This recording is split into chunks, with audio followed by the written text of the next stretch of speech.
ಎಲ್ಲರಿಗೂ ನನ್ನ ನಮಸ್ಕಾರಗಳು. ಮೊಳಕೆ ಕಾಳು ಪಲ್ಯ ಮಾಡುವುದು ಹೇಗೆಂತ ತೋರಿಸ್ಕೊಡ್ತೀನಿ. ಬೇಕಾಗುವ ಸಾಮಗ್ರಿಗಳು: ಮೊಳಕೆ ಕಾಳು, ಈರುಳ್ಳಿ, ಟೊಮಾಟೊ, ಕೊತ್ತಂಬರಿ, ಉಪ್ಪು, ಸಾಸಿವೆ, ಜೀರಿಗೆ, ಅಚ್ಕಾರದ ಪುಡಿ, ಅರಿಶಿನ.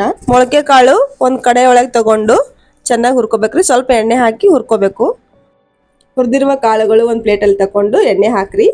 ಎಣ್ಣೆ ಹಾಕಿ ಸಾಸಿವೆ ಜೀರಿಗೆ ಹಾಕಿ ಉಳ್ಳಾಗಡ್ಡಿ ಹಾಕ್ರಿ, ಟೊಮೆಟೊ ಹಾಕಿ, ಹಾಗೆ ಕೊತ್ತಂಬರಿ, ಸ್ವಲ್ಪ ಈರುಳ್ಳಿ, ಟೊಮೆಟೊ ಕಂದು ಬಣ್ಣ ಬರೋವರೆಗೂ ಹುರ್ಕೋರಿ. ಸ್ವಲ್ಪ ಕೈ ಆಡಿಸಿ ಚೆನ್ನಾಗಿ. ಆಮೇಲೆ ಅರಿಶಿನ ಹಾಕಬೇಕು, ಸ್ವಲ್ಪ ಕೆಂಪು ಖಾರ, ಬೇಕಾದ್ರೆ ಕೆಂಪು ಖಾರ ಸ್ಕಿಪ್ ಮಾಡ್ಕೊಂಡು ಹಸಿಮೆಣಸಿನಕಾಯಿನೂ ಹಾಕೋಬಹುದು. ಮಸಾಲೆ ಖಾರ, ರುಚಿಗೆ ತಕ್ಕಷ್ಟು ಉಪ್ಪು ಹಾಕಿ ಚೆನ್ನಾಗಿ ತಿರುವ್ರಿ. ಅದಾದ್ಮೇಲೆ ಹುರಿದ ಮೊಳಕೆ ಕಾಳು ಹಾಕಿ ಚೆನ್ನಾಗಿ ಮತ್ತೊಮ್ಮೆ ತಿರುಗಿಸ್ಕೊಳ್ಳಿ. ಮೇಲೆ ಒಂದು ಸ್ವಲ್ಪ ಕೊತ್ತಂಬರಿ ಹಾಕ್ರಿ.